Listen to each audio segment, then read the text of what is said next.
introduce Mr. Gary Lawson, who is going to give us some reflections. Gary?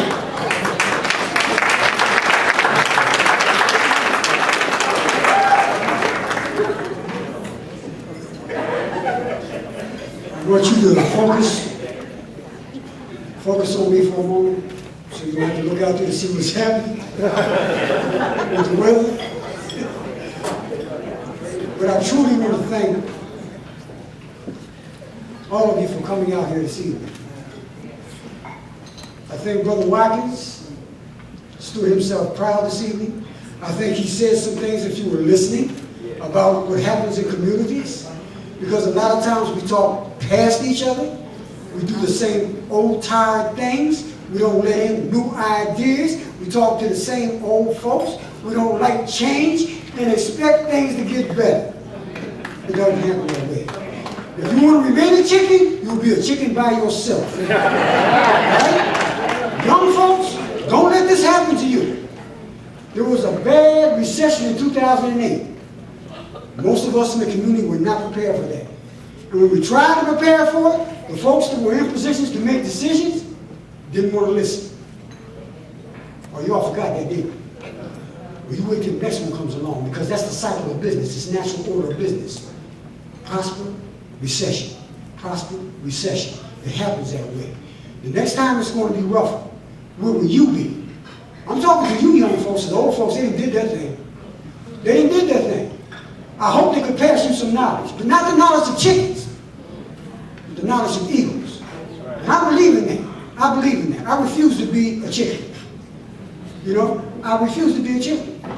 And I think that you all should refuse to be a chicken. All right? This community is based upon the best that all of us have to offer. We need to start talking to one another and do what's best for the folks that are going to be the future of our community. That's our young people. I see things going on right now that brings kids. How many of y'all saw a commercial years ago? I'm telling my age, I guess.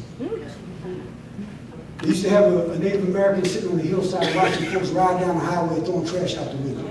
Remember that? And you do a close-up of the Native American, saw a teardrop coming down his eye. Right? And you had to think to yourself, oh, he's saying like, what are they doing to the country? You see what I'm saying?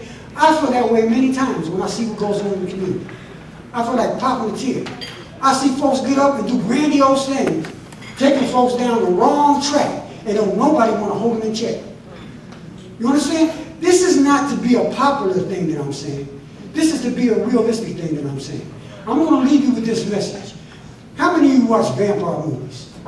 Now, if you've been through Juneteenth training, you know what this means. All right, y'all remember about the vampires? All right, vampire knocks on the door and asks can they come in, and if you let them in, then you got to deal with the consequences. That's why I look at ignorance. I look at ignorance like a vampire. When it knocks on the door, please, Lord have mercy, don't let it in. Don't be ignorant.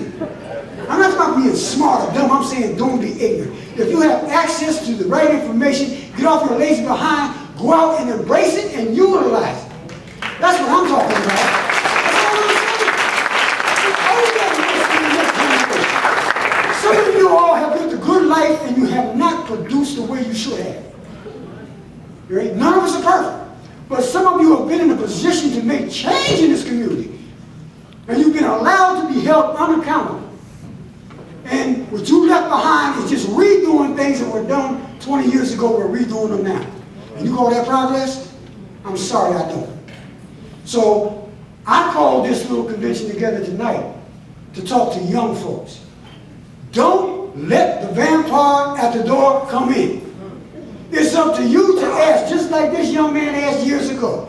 I'm better than that. I deserve better than that. I need your help for me to become better than that. And I demand your help now. All right?